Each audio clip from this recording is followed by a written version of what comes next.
अस्सलाम वालेकुम दोस्तों, इस किस्त के आगाज़ में हमें बुरसा महल का मंजर दिखाया जाता है। कमांडर वेलिनस उस मंजर को याद करता है जब एक मंगोल कमांडर ने उसे कहा था आप उससे पहले मिल चुके हैं। कमांडर वेलिनस ने पूछा था वो कैसा लड़ता है, किस पर भरोसा करता है। जवाबन मंगोल कमांडर ने कहा था सिर्फ अपने करीबी आदमी पर। फिर वेलिनस ने पूछा था उसकी कमजोरी क्या है, क्या उसका खानदान ज्यादा आम है या उसके लोग। इस पर एक बज़नतीनी कमांडर कहता है ये सब एक जैसे हैं। फिर दूसरे कमांडर ने कहा था ये बिल्कुल ठीक कह रहा है, इसलिए वो बहुत ज्यादा मजबूत हैं। इस ख्याल के बाद वेलिनस कहता है उस्मान घंटों मेरे दरवाजे पर इंतजार करता रहा। फिर वो उस लम्हे को याद करता है जब उस्मान साहब को उसने अपने दरवाजे के ऊपर इंतजार करवाया था, और साथ साथ कहता है उसे गुस्सा नहीं आया, वो वापस नहीं गया, बस उसने वही किया जो उसको करना था, उसने मेरी किसी बात का जवाब नहीं दिया। इसके बाद वो उस लम्हे को याद करता है जब उसने उस्मान साहब को कहा था वो चरवाहा जिसका काम बावर्ची खाने में है वो यहाँ पर क्या कर रहा है। उस्मान साहब ने इस सवाल का भी कोई जवाब नहीं दिया। तो उस सवाल को याद करते हुए वेलिनस कहता है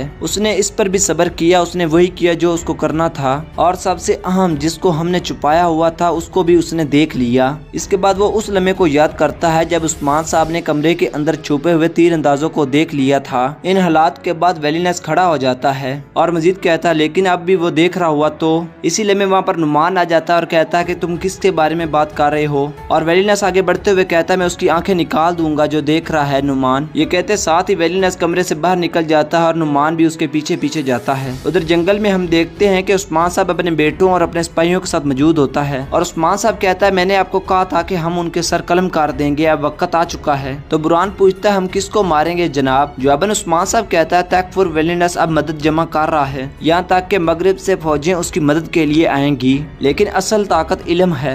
हम उनके पोशीदा राज जानते हैं और ये भी जानते हैं कि वो कहाँ पर हैं। तो कोनूर पूछता है जनाब क्या हम उनको अगवा कर लेंगे। तो उस्मान साहब कहता है हम सिर्फ कमानदारों को मारेंगे, अभी उन्हें एक बहुत बड़ी फौज मिल रही है, यहाँ तक कि मगरिब से एक बहुत बड़ा लश्कर उनके पास आ रहा है। हम उनको मारेंगे जिनके ऊपर वो बहुत ज्यादा भरोसा करते हैं, और उनके कमानदारों को भी। कोनूर, जेरकुताई, गोरबज और बैसगुर तुम लोग कैसल जाओगे।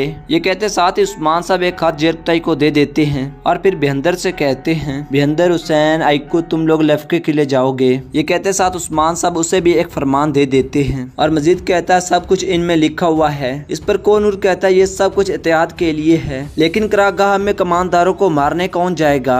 जवाबन उस्मान साहब कहता है उन्हें मैं मारूंगा। इस पर जेरकुताई कहता है कि आप अकेले जाएंगे, मेरा मतलब है कि आप अकेले उनको मारेंगे। तो उस्मान साहब अपने बच्चों की तरफ देखते हुए कहता है घोड़े का बच्चा बड़ा होता है तो घोड़े को आराम मिलता है, बेटा बड़ा होता है तो सरदार को आराम मिलता है। मेरे बेटे यहाँ क्यों आए हैं, इन्होंने बहुत ज्यादा मशक की है, अब इम्तिहान लेने का वक्त आ गया है कि वो सख्त लोगों को बर्दाश्त कर सकते हैं कि नहीं। इस पर उरहान कहता है कोई भी ऐसा आदमी नहीं है जिसको उसके तजर्बे से परखा ना गया हो। फिर अलाउद्दीन कहता आए और इससे गुजरें और अपने आप को साबित करें, सरदार का बेटा बनना इतना आसान नहीं। ये सुनकर उस्मान साहब कहते हैं ऐसा ही है, चलो आज जो हर कोई अपना अपना फर्ज संभाले। इसके बाद वो सब लोग अपने अपने रास्ते पर रवाना हो जाते हैं। नाजरीन इसके बाद हम देखते हैं कि जंगल में बेंगे खातून आईबर्स के साथ आगे बढ़ रही होती है, और बेंगे खातून आईबर्स से कहती है आईबर्स तुम्हें नहीं आना चाहिए था, मैंने तुम्हें कबीले में रुकने के लिए कहा था। जवाबन आईबर्स कहता है खाला मैं तुम्हें अकेला नहीं छोड़ूंगा। इसी लम्हे बहुत सारे सल्जूकी सिपाही उन्हें चारों तरफ से घेर लेते हैं, और इसी लम्हे सामने से जलाली आ जाता है। जलाली को देखकर बेंगे खातून अपने घोड़े से नीचे उतर जाती है, और जलाली उन्हें कहता है अपनी तलवारें नीचे रखो।